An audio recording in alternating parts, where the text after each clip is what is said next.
first award and the award winner, who will be the first speaker. Then we have a break, and I'll introduce the next award and award winners and so forth.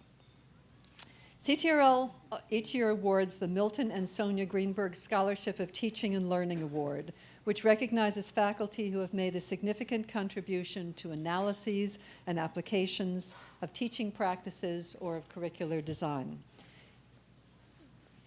In 2015, which means we gave the award in January and now we celebrate for a second time, the award winner, Professor Elizabeth Betsy Cohen from the School of International Service. Professor Cohen is recognized for her work as SIS Faculty Coordinator of Teaching and Student Learning, where her experience continues to be enriched by involvement with professional teaching conferences and knowledge of the current pedagogical literature. Betsy has also been most generous in sharing her insights about higher education with the larger university community by regularly, and today I do mean regularly because she's got a full plate all day, leading sessions at the CTRL August workshops, yes. At the Ann Farron Conference, many of you have had the pleasure of participating in her sessions, noontime conversations, and by mentoring students in the Greenberg PhD seminars for effective teaching. With congratulations and pleasure, I introduce Betsy Cohen. Thank you, Naomi. I'm going to have to sit because I'm told I have to use this microphone. So I hope this is a little unnatural for me. I usually stand and walk around and use up a lot of energy, but I'll do that sitting here. So welcome to everyone. And I'd like to begin this in a bit of an odd way. I'd like, even though this is a teaching conference, I want you to think about your process that you go through in terms of your scholarship and your discipline, and how you go about making a contribution to your field, and whether it's about understanding the interactions among nations or societies or individuals or firms or compounds or numbers, characters in a novel, whatever it is, I want you to think about your scholarship and the process. Think about the time you devote to reading and running experiments or interviewing or surveys and all that stuff you do for your research, your writing process, your review process, until you get your final product, whatever it is. So now I want us to shift, to make that natural shift to the other major part of our work here in the university, which is towards our teaching. And I want you to think about your process for when you produce your syllabus, your class sessions, your exams, your assignments, your feedback on assignments, all the learning experiences for your students. So we know mastering the content is part of that process, but I want to move beyond the content and talk about other aspects of preparation. Because I'm here today because I spent a lot of my time thinking about that process of teaching and student learning. And I know many of you do too. And so I'd like to do now is to share some of my insights, a few points with you. And the first one is that I don't really think about teaching per se. I think about student learning. Because if I think about teaching, the focus is on content and the content I have and me. But if I shift that lens and I think about students and student learning, then I start to think about what my students need to enable them to understand the content of international studies, which is my discipline. That means I need to understand my students better. And that entails understanding AU's student body, which means I go to all of Fonta's presentations, where I've learned that 30% of our incoming class last year was first generation and Pell-eligible students. And I'm still trying to understand what that means. I just have that data, that information. Now I need to understand what does that mean for me in the classroom. I'm also trying to understand what it means to be a millennial, or now Generation Z. I'm sure many of you have studied this better, even more than I have, about what it means to be a millennial. Some of you have kids who are millennials.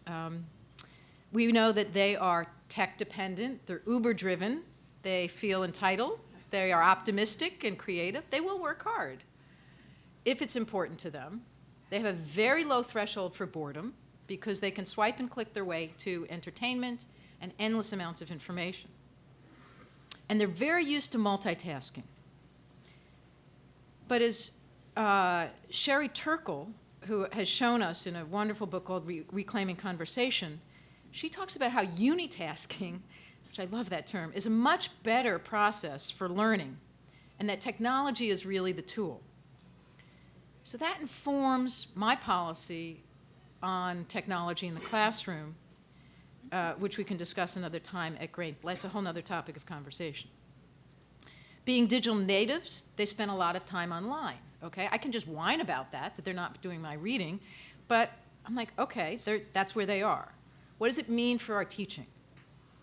And it means, an article I read this summer that was in the New York Times based on Nicholas Carr's work, The Shadows, means that they spend more of their time sort of clicking and swiping, and there's much less time reflecting.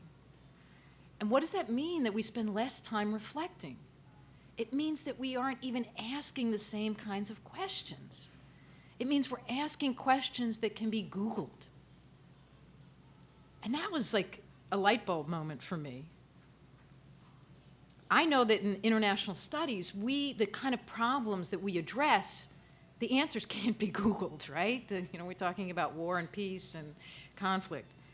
So what I try to do more in my classroom is to cultivate, we might even have to teach reflection, which hadn't occurred to me like in the past.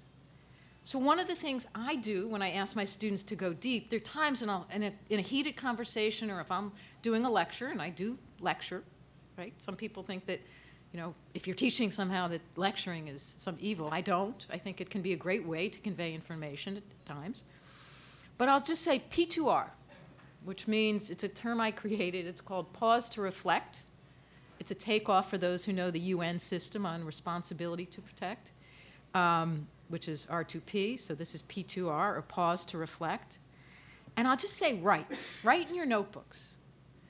And I don't want to even know what they wrote, because what I'm trying to do is to just teach them to reflect, to think, to stop. And now I realize that's actually an important skill that we have to teach our students. I also know that our students are a product of No Child Left Behind and extensive testing. And as a result, I have to do a lot more in terms of teaching critical thinking, and I do a lot more scaffolding of my course syllabi, or I've changed the assignments that I offer and how I guide classroom discussion. Because what I did in 1995 when I started teaching doesn't work anymore. What I did in 2010 doesn't work anymore. And so I'm constantly changing as I read more and learn more about my students. But I also know we can't lump the whole generation together, that students learn, not every student learns in the same way. And there's a book by James Zull, which is called The Art of Changing the Brain, which explains this. It's not a deep read. But what I do is I mix it up, whether it's a kind of an exam or providing students with different kinds of assignments or using more videos. I also mix it up in terms of active learning versus lecturing. And I have a handout that I wrote, which is called 10 exercises to complement a lecture, 10 active learning exercises to complement a lecture. I'll be using it in my 3:15 workshop today, if anyone is interested. That's a little plug. But I'm also happy to email it to you if you send me an email. It also means, for example, that I've developed a handout on creative assignments, because first of all, it gets boring reading the same old papers all the time. So last January I did with Chuck Cox, I did a workshop at Ann Farren, which is a plug for Ann Farren here, the Ann Farren Conference, and I'm happy to share this handout I did on creative assignments. I also realized that from some of the teaching conferences I've gone to, that the grading that I was doing was really more to justify the grade. And the feedback I was giving was not helping my students to learn. And so what I realized there, and again, we can talk about this more another time, but it doesn't help a student if I say awkward, vague, more evidence needed. They don't know what to do. And so I tried to change, and the metaphor here is just, I think of yourself as a coach. You didn't just say you missed the ball. It's like, okay, Put your shoulder down, widen your stance, whatever it is they need to do. And so I might say instead of more evidence needed, great point, why not include Robinson et al. Here? They would be perfect to provide the evidence. So one of my points here is that sometimes I find that faculty sort of get stuck because they're afraid that in their teaching, to make any changes requires really huge changes. And I read a great book this summer, which is by James Lang. And by the way, all the references are on your table, this little handout I prepared. A book called Small Teaching.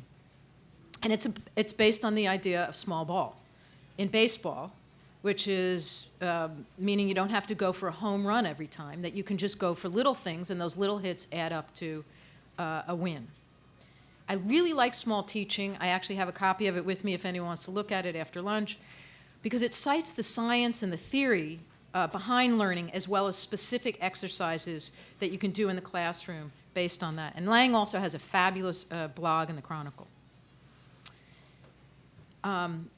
Linking back to the research process, it really baffles me. I think about how we show our articles to our colleagues, we ask for feedback, but how often do we sit in each other's classrooms and ask each other for feedback? And how often do we show a syllabus to a colleague and say, what might you use here? Or, can I see your syllabus, and what's your assignment on this? Or, I'm thinking of doing this assignment. How can I make this better? And so I'm here to encourage us to do this. We do this in SIS in the spring semester. Nanette Levinson, our dean, has been responsible for this. And Rose Shinko as well. I'm getting a little guidance here. Okay. If anything, well, I shouldn't say that. I'll say it now. If anything's happening in SIS, it's because Nanette and Rose are doing it, all right? I'll just put that out. All right. Boy, Jim's going to be mad at me. Okay. So, but we do this thing where we open up classrooms. You sign up and for a week in the spring, and faculty can sit in each other's classes and learn from each other. I also ask for feedback from my students. I do a mid-semester evaluation, and I will make changes based on what they say that they need. And with more time, I would give you examples, but I just saw my 2-minute mark. So my point is, in teaching, I take risks. I also try to have some humility and confidence, as well as a sense of humor, and that's who I am, okay? One thing I always say in my teaching workshops is you have to be who you are. If I tried to be Chris Palmer, who is fantastic and does these wonderful workshops on enthusiasm, if I walked in like Chris and I was just like that, I would feel like a fraud, and it just wouldn't be who I am. It works for Chris. I think it's fantastic. I've learned from him. But my point here is we all have to be who we are. And I've learned a lot from Stephen Brookfield, and his book, The Skill-Filled Teacher, is really terrific. He also has a fabulous book called Teaching for Critical Thinking, which I've used to develop the way in which teaching critical thinking has to be scaffolded. So I commend that to you as well. So let me wrap up, which is to conclude with my 5 takeaways. 1, I think there's a difference between teaching and student learning. And I encourage you to shift your lens to think about student learning. And ask yourself, what do I need to do to help my students learn? I think that will shift a lot of things. Number 2, understand better who we are teaching, not just what we are teaching. And that can be done with the student information sheet at the beginning of class, where you learn more about each individual student, looking at the AU data that Fanta and others put out, or reading about millennials. Number 3, ask for feedback, ask for help.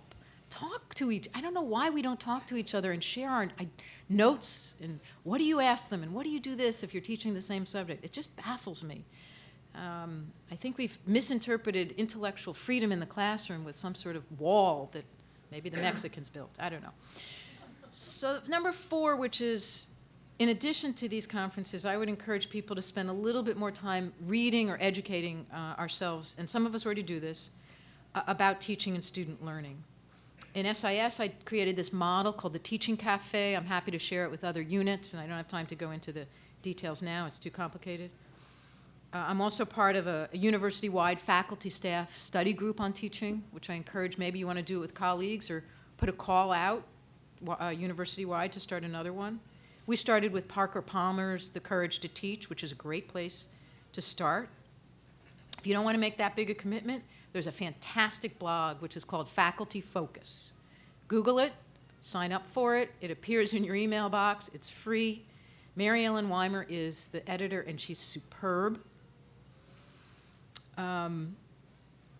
The bottom line for me is that I've learned so much from my teaching. It becomes so much more dynamic, so much more interesting when I read about the science and scholarship on teaching and student learning. It's changed my teaching. It's enhanced, I think, the student learning. And it's really fun to watch students get so jazzed about something new and different instead of that same old paper that I've been assigning for years.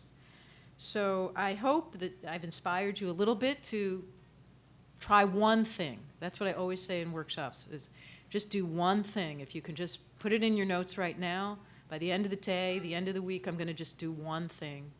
And I hope you'll give a shot at thinking more about teaching and student learning. Thank you.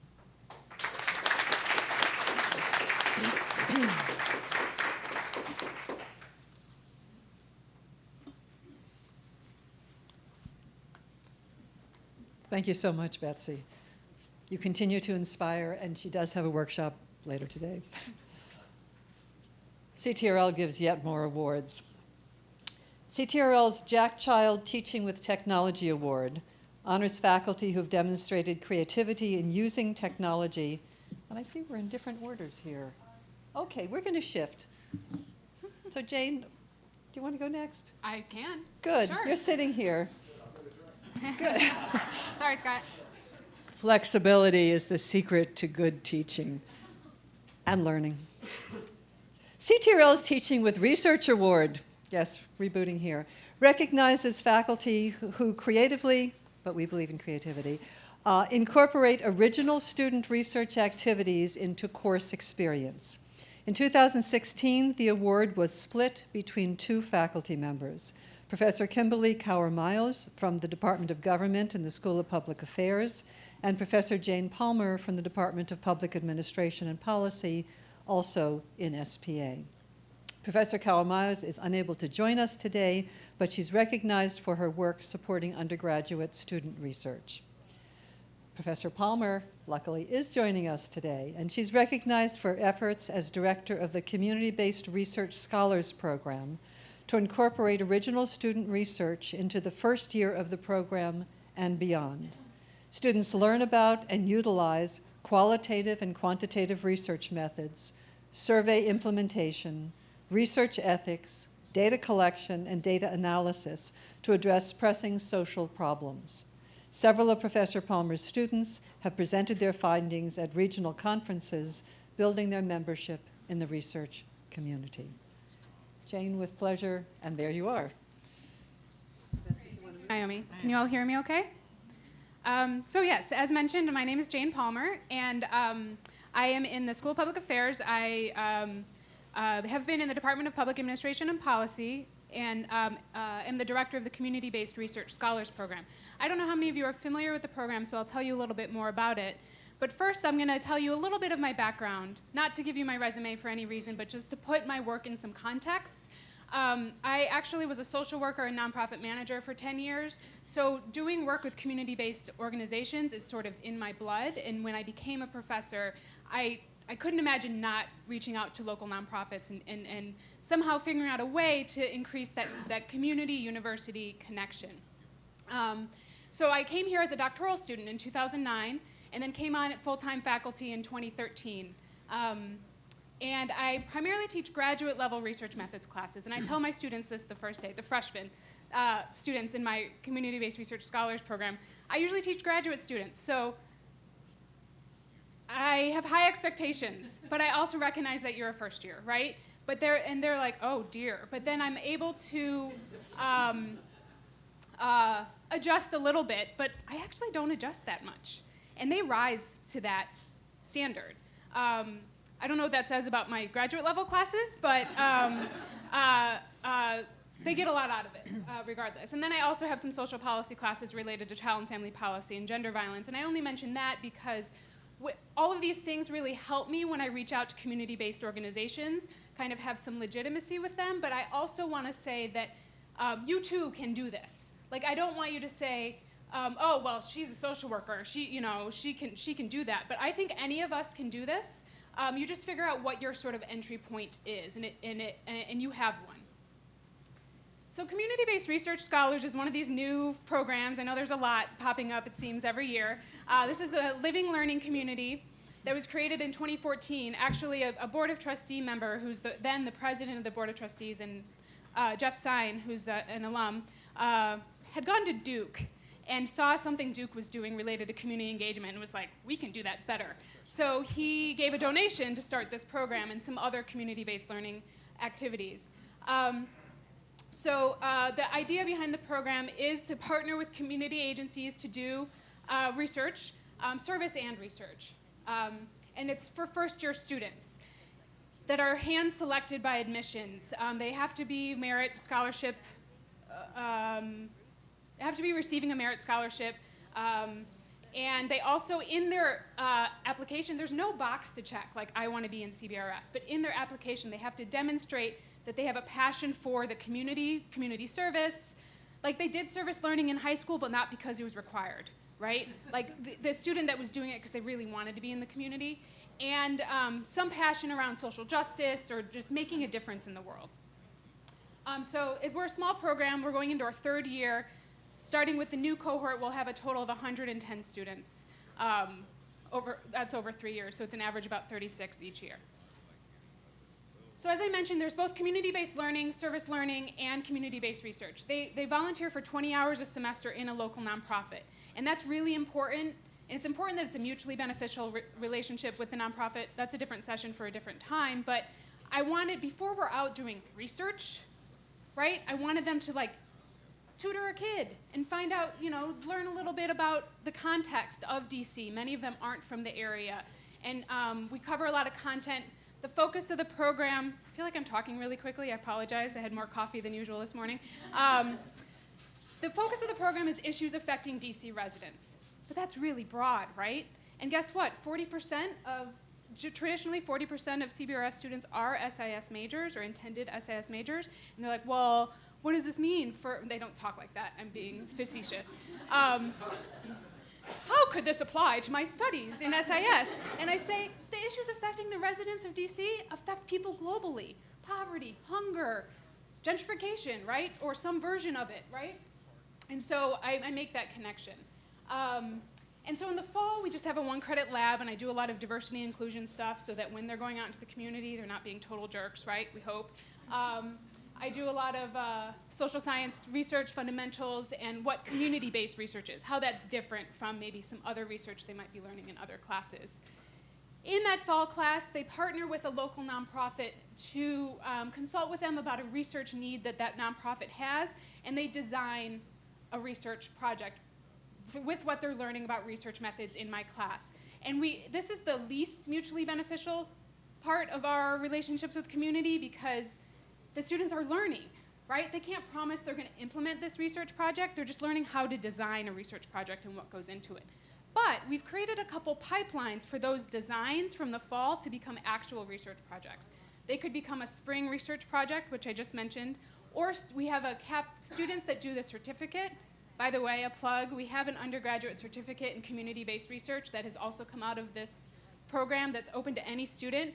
And students do independent study capstones. So these research designs we're going to post on the Blackboard page for the certificate students and say, hey, these are some nonprofits that are looking for this research. Are you interested in doing it as your capstone? So I'm trying to tell the nonprofit, like, it may not be immediate gratification, but we're building a relationship with you, and there are other future opportunities down the line.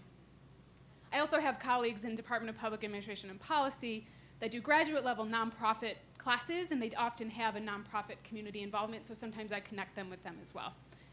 Kind of a matchmaker. And then in the spring semester, we have one nonprofit partner that the class does a substantive research project for. So throughout the year, but a lot of it's in the spring semester, they learn about quantitative and qualitative methods, mixed methods, which is my personal soapbox. They do some community asset mapping, right? We know that DC has a lot of problems, but it also has a lot of assets, and what does that mean in each community? And any issue related to the participating nonprofits area of focus. So last year we had kind of an education theme because we worked with public charter schools. So we had guest speakers about the education system in DC, or they watched that Waiting for Superman documentary to get to learn about that content area. And then we're collaborating with CTRL to have them also learn these software programs, which they love to put on their resume, right? And so, and learn the programs. It's not just about the resume. And so we're making sure we're being intentional about them learning these software programs and using them in the class with the data they collect. So what really excites me about this class, and is I understand ambitious, but it's possible, I swear, is that we cover the whole spectrum.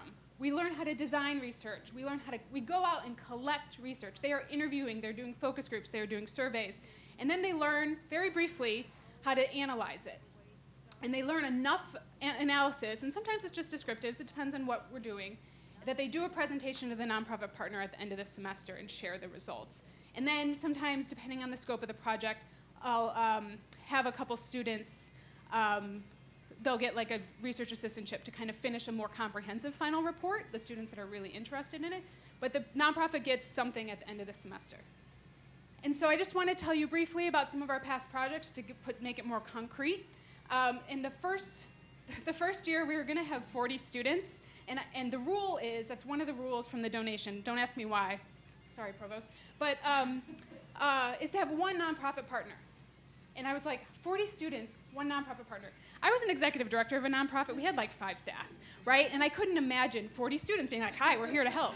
So I chose United Planning Organization, which is a community action agency. A community action agency here in DC. It's been around since the 60s. They're huge, and they needed a comprehensive community needs assessment of the District of Columbia. And I was like, great, we can do that with 40 students. We ended up only having about 30 students, but there's still plenty of work to be done. The students went out and they collected over 700 surveys from DC residents about their needs, met and unmet. And we had them broken into small groups: crime and safety, education, health and wellness, housing and homelessness, and immigrant populations. And that was nice too, because it's an interdisciplinary program, right? And so they're able to kind of like focus on a special area that really interests them. So then last spring, the program grew, and we had like almost 50, between 45 and 50 students. And I was like, I'm not going to do this with one nonprofit. I want to be able to expand the amount of nonprofits we can work with. So we have 2 sections in the spring. But I wanted them to be connected, so the nonprofits were the LAYC Career Academy, which is a public charter school for 16 to 24-year-olds located in Columbia Heights. It's a really great school. I can tell you more about it another time. But Maya Angelou Public Charter School, which is in Southeast in Ward 7, and I've worked with them for many years. So they are both public charter schools, but they have different foci. So you can play.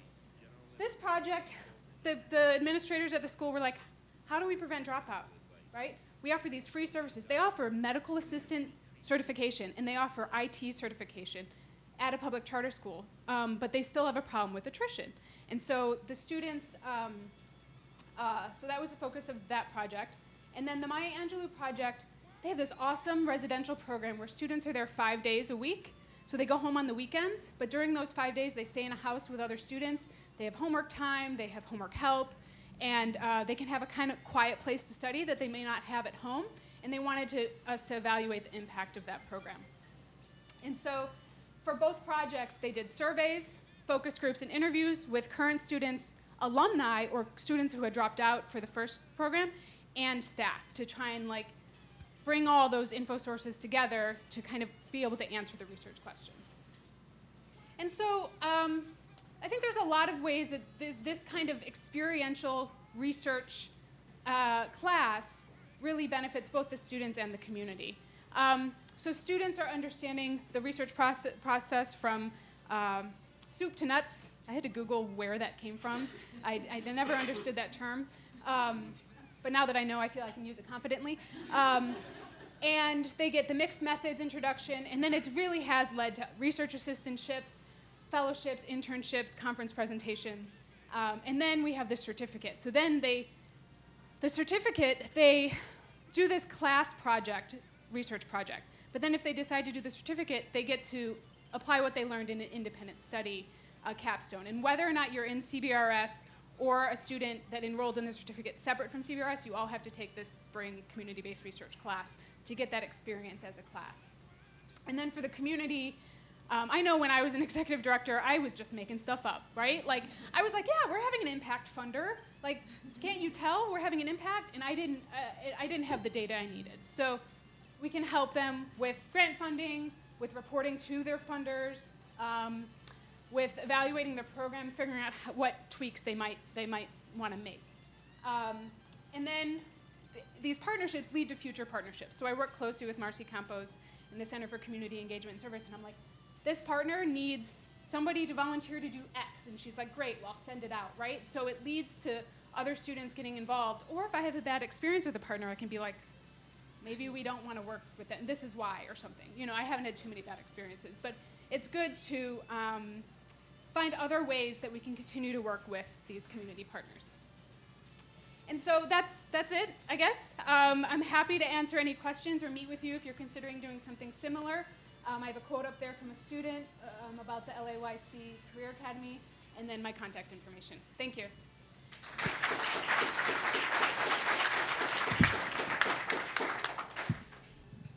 Thank you so much, Jane. Definitely you deserve to finish lunch. And now, meanwhile, back at the ranch at the other award, which is the, as advertised, CTRL Jack Child Teaching with Technology Award, which honors faculty who have demonstrated creativity in using technology in their teaching. In 2016, the award was split between two faculty members, Professor Alexander Mislin from the Department of Management in the Kogod School of Business, and Professor Scott Talon from the School of Communication. Professor Mislin, who is unable to join us today, is recognized for her innovative use of, and I'm going to sneeze, and I will not have the microphone here. No? Okay, I'm not going to sneeze. Is recognized for innovative use of video technology, conferencing technology to teach negotiations by simulating real-world live Skype negotiations with students in Germany. But with us today is the co-winner, Professor Scott Talon, who's recognized for his multifaceted and innovative use of technology tools to enhance his teaching. And by the way, that of the rest of us for all the teaching that he has done for faculty.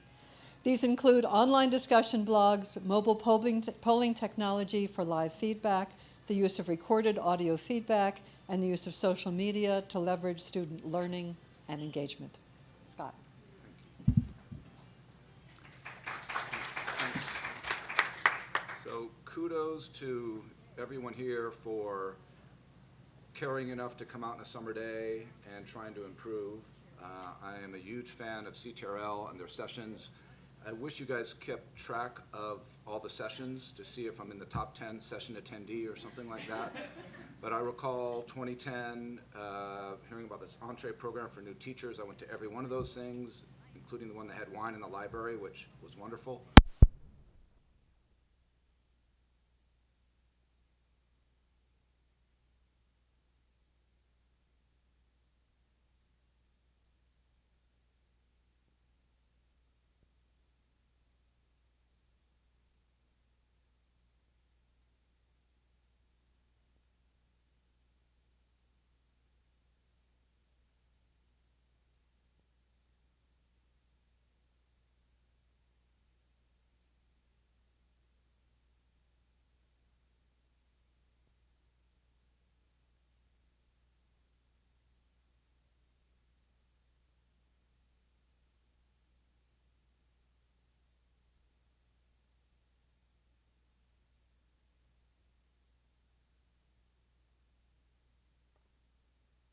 Say that as a unquote pro laptop professor whose biggest challenge is now how to manage the laptop. Not comfortable yet banning it. Isn't that word funny? Banning. We don't usually use that in academia. But it's been bandied about, like, I ban laptops. Interesting. But I do feel having it open too much is distracting other students, let alone what they're doing with Facebook and shopping, et cetera, right? And that's partly up to us too, is how engaging do we make the class? I mean, if we're not engaging, they can daydream. They don't need a computer to not pay attention. So that's something that's sort of on our end of things. So it's something to think about. What is technology and what do we feel comfortable with and how do we get more comfortable with it? I do have a couple of things I should admit from my past. I grew up in California. My dad had the 13th Macintosh off the assembly line. There is something in the water in Northern California. People are more open to trying things. So even if you're from Iowa, get the California vibe and try something out. And this is a big thing that to think about. We tell our students, try it. If you fail, you learn. Well, that's the same thing for us, right? Is experiment, try, fail. Not everything I've tried I still use, right? Or maybe use some aspect about it or some approach, but not the specific technology, which I'll talk about real quick. Just to go back, when I first started using technology for teaching was Facebook in 2005. And why? Is because Blackboard was so clunky. I'm glad Blackboard exists. I use it for all my official stuff, sending emails and syllabus and many other things. And I wish I went to the how to give quizzes and surveys session yesterday at 2:30, but I will in the fall. But it didn't do a lot for discussion. And I said, you know what? Let's try Facebook. And it worked really well. So I've been using that, and it lets quiet voices into the classroom, that someone who doesn't speak, that they post something, and you can call on them. Hey, Julie, hey, Jim, you posted about what's happening in the presidential campaign. Tell us a little bit more. So it's easier for them to get involved instead of, I used to have this rule, I'm going to cold call everyone in class. But that's ridiculous, right? I no longer cold call. And part of it is letting the students be warmer, knowing they know the topic because they posted it, and I know they posted it. So that's one thing to think about too, and you really get to know your students, and you'll learn from them, like what is happening in their world with technology and things. So something to consider in terms of your learning and growth, which I think Betsy touched on and I really agree with. And it followed from there. Twitter, which I got lucky with because students, and this is, I gotta stop right now. Students are not that tech savvy, okay? So don't fear the students. Their biggest Achilles heel, which I tell them straight up, is that they are really good when it comes to personal and social uses of technology. If you try and put that into academic or professional, they're not so hot, right? But this is our role to help them bridge that gap. So this is where I think where the teaching and the learning comes in. But don't also fear asking for help. I don't know how to make a PowerPoint. I've used them. I'm not a big fan of them. But ask students to help make them. So ask students to help you out on stuff too. Ask students to manage a Facebook blog for your class. You don't have to be on Facebook or use it. They can do it for you. They're happy to do it. The students at this school are so nice, I'm almost concerned they're too nice. Right? That they rarely say no. Yeah, I know. I've taught at GW, and trust me, nice would not be the first top 10 things to say about There's the other positive things. They're go-getters, they're aggressive, but they are not necessarily nice. They're not mean, they're just not nice. So now we mentioned a couple of things. This audio app. Well, why did I use an audio app to literally record, hey, Boris, I really liked what you said in the paper, blah, blah, blah. It's because my handwriting sucks. So it was not fair to students, and it was a waste of time for me to write all this stuff that they couldn't read.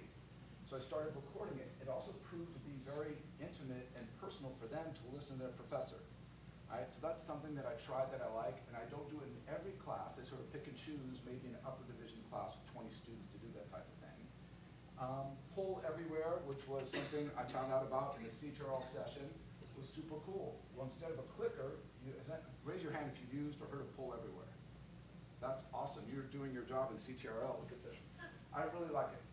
Just the fact that students can use their cell phones to text and get some feedback live on the screen in class, right? I just love that. Instead of waiting, well, we'll report back next class, it's right on the screen. One thing I tried last year, and it was a friend of mine from UC Berkeley developed it. I really hope they get some money out there and really go full bore, is an anonymous feedback app. And this was super amazing because there's no fear. You can do it as many times. It's super easy. And aside from the content stuff and the learning, which is important, but I also think we overdo content too much. Because if it was just content, we could give students drive and a library pass, and we wouldn't need us. They got the content, right? Is to start thinking about what else can you do to create the connection with technology in your classrooms for learning, and to think about it in that context, I think will refresh you and open your mind to the opportunities and possibilities. So back to this anonymous feedback app. I asked them, tell me, when we were talking about racial bias on campus and the things, the sessions that are super eye-opening and helpful and inclusivity, et cetera.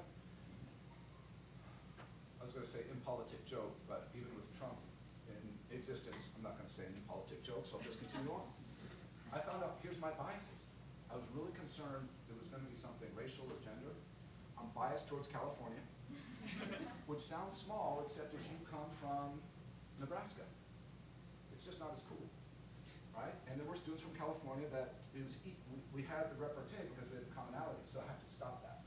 The other bias, especially in school communication, as Professor Lewis knows, we have a lot of Apple and Macintosh products. Any computer that's officially in the school is Apple and Mac.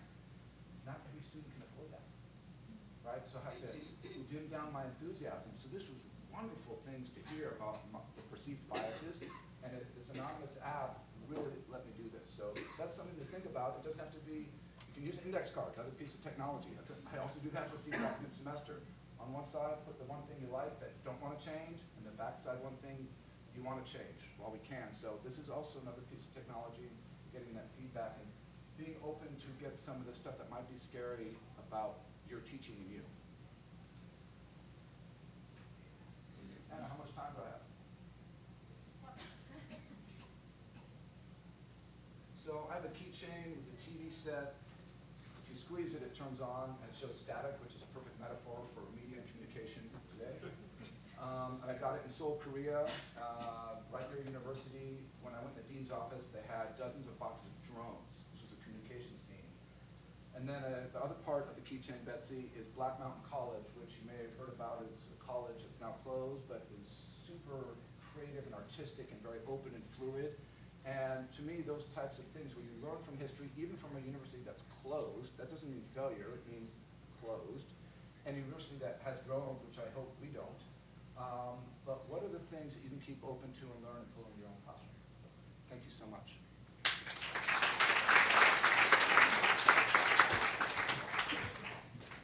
Thank you, Scott. And I have to look at your keychain.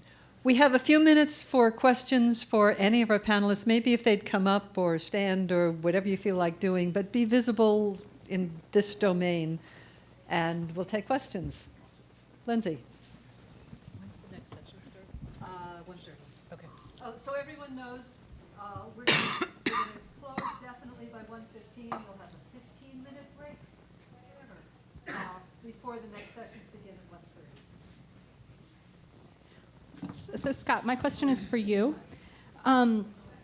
You mentioned using Twitter in your classes, and I wonder what steps you take, or if you bring it up, the various ways that different communities are affected by online environments.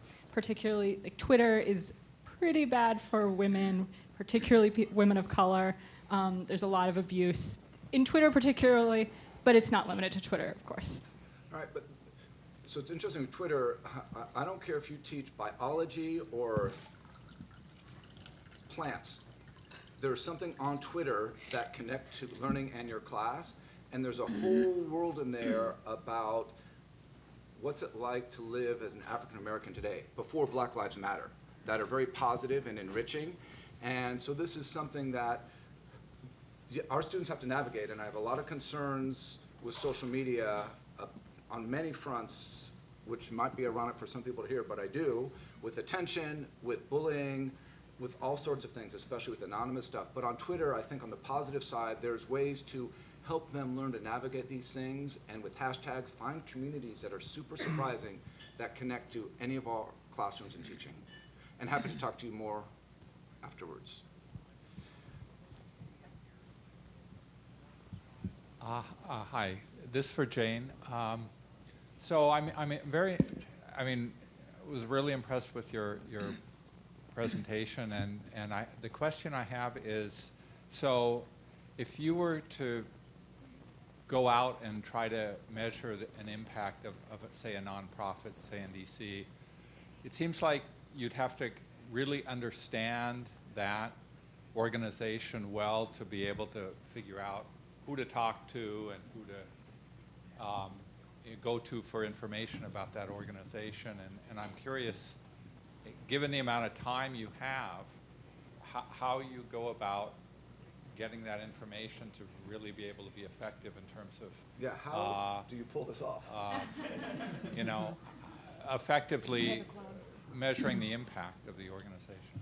Thank you. Yeah, I think it's a good question, and I would say that the idea is that it's a collaborative process. So we have a lot of conversations with different staff in the nonprofit, for example, or if it's just a specific program like the residential program staff. And my whole philosophy is that the solutions to, I usually phrase this better, I can't think of how I usually phrase it. The solutions to problems should be coming from the people affected by those problems, right? So for me, it's sort of like, who are you serving in this program, and is there a way we can talk to them, right? So we've done English and Spanish, I didn't mention, but we did English and Spanish surveys and English and Spanish focus groups and interviews to try and get, hear directly from people that are in the program. So I think it's a lot of conversations. I think we ask them, they're the experts. So who do you think would make the most sense to talk to? Now, that also goes into sort of the vetting process of choosing the nonprofit, because the last 2 years I've just kind of relied on relationships either AU has with organizations or I have with organizations, or even Maya Angelou, my friend, worked there, so that one was easy. But this year I did a request for proposals, and I had them submit proposals. And I won't take very much time. Just give me like 1 more minute. And as I had a student panel review the proposals, and I reviewed the proposals, and we saw different things, strengths and weaknesses that we liked, but some of them needed all of my students to be bilingual or fluent Spanish speakers, which just isn't, we usually have a couple, but we don't have all of them. So that one may not work. Or they're just, we want to know why people aren't coming to our program, so can you help us figure that out? No, because we only have 15 weeks, less than that, because of, we have 10 weeks, and we can't, how do we find the people that aren't coming, right? So how can we be helpful talking to the people that are coming and figuring out what you can improve? With the dropout study, that was a problem, right? But we were able to track down some of the young people that had left the school, but mostly we asked the students that were there, why have your friends left? Tell us a little bit. Do you know someone who's left? Do you know why? Or what do you think the reasons are that people leave? Or are you considering leaving, and why, right? To try and figure out how to get to the question if there's a population we just can't reach in the 10 weeks that we have. I hope that answered your question.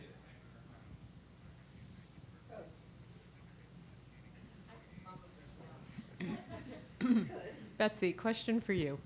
If you could give us 2 or 3 of the most impactful ways in which you reorient the classroom around student-centered learning. If you had to pick from your total bag of tricks, which 2 or 3 would you highlight? In the classroom, active learning, in the sense that and in doing that, I hold them accountable for the material, so it all doesn't come from me. So I create exercises that are useful, that require them to come to class prepared and to participate. And then the second would be, in terms of being student-centered, this might sound odd, but it's the scaffolding. What I found is that they really need, I cannot assume that they have the skills to just write a paper, study for an exam, read a text. And so I now create, I scaffold my assignments, and if you don't know what that means, it just means that each one builds on the next. And I do this very, very deliberately among my freshmen. I annotated my freshman syllabus, and I explain why I have this assignment. I ask, it's 5% reading. They have to do an assignment just on the reading, and because it identifies key points. The next one applies it to today. The next one compares 2 or 3 authors, and so it's each one builds on the next, so that I can, by the time they have to write the first paper, then they have learned at least, I've discussed it with them and I've asked them to demonstrate that and given them feedback on each of those little pieces so that they can at least have a better chance of learning. And so I'm not just doing the sorting and it's like, okay, the A students who came in as A students and learned that through their AP classes or whatever, that they know how to do it, but everyone now knows how to do it. So that's how I would say I make it more student-centered. And I'm happy to share that syllabus with people if they email me at econe@american.edu. And I'm going to apologize, because I see you have a hand up, because I want to make sure we can end on time, and I have a few more things I have to say. But please, if our three awardees are willing to stick around for a minute or two, we can answer the questions then. First, I have a few thanks to give, then I have a plug to give, and then I have a request to make. And I'm now speaking to the microphone. The thanks obviously are to our three speakers, award winners, to Betsy and to Scott and to Jane, not just for coming out and for getting a chance to gobble lunch, but much more importantly for sharing with us the incredibly insightful things that they do that we can all learn from. Also thanks to the CTRL staff that are in the room now or are outside still, and to the AV staff who have made possible this event and the recording thereof. Yeah, those are the thank yous. The plug. CTRL has decided to put together, as a result of a number of years of events such as the August workshops, such as the Ann Farron conferences, such as the Noontime Conversations, the takeaways that we would like to be able to share with those who didn't necessarily go to those events. We have put together, yes, something called 10 Takeaways, a collection of teaching strategies. There is a booklet form of it that is just the original initial preview, where we have 18 different topics that have everything to do from what do you do the first day of class to what are these mid-semester evaluations about, and how do you run difficult conversations in class, and a number of others. We also have Qualtrics and Virtual Computing Lab and so forth in there.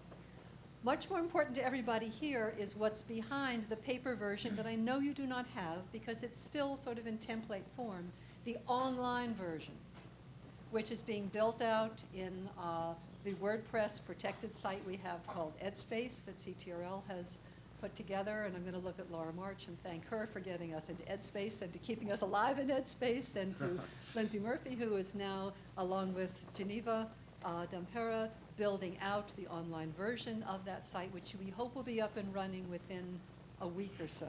And we will get you information on how to access it.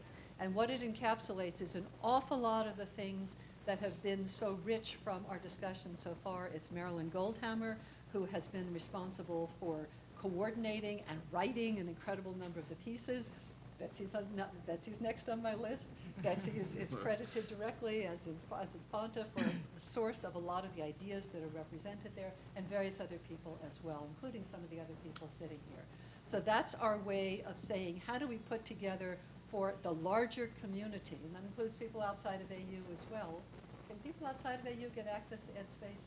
Yes, people outside of AU can get access. The richness that has come from our faculty and staff to put together these kinds of materials. So be watching, it should be coming within a week. And then we are continuing to build it out through the year. There'll be new topics. We're looking for input from you. We're going to have an ability for you on the CTRL blog, which Geneva is helping us build out, or is building out for us, and we're just cheering her on, so that you can comment, you can add suggestions, but all this is a work in progress. And finally, there are these evaluation forms, and I wrote my notes on this so I would remember, and Anna, who has made all of these workshops with the rest of the CTRL staff and colleagues happen, is holding up the box. If you would fill out the evaluation, put it in the box, it helps us know how to go forward yet more productively for future workshops. Thank you all for coming. There's more food. I see the rolls sitting there.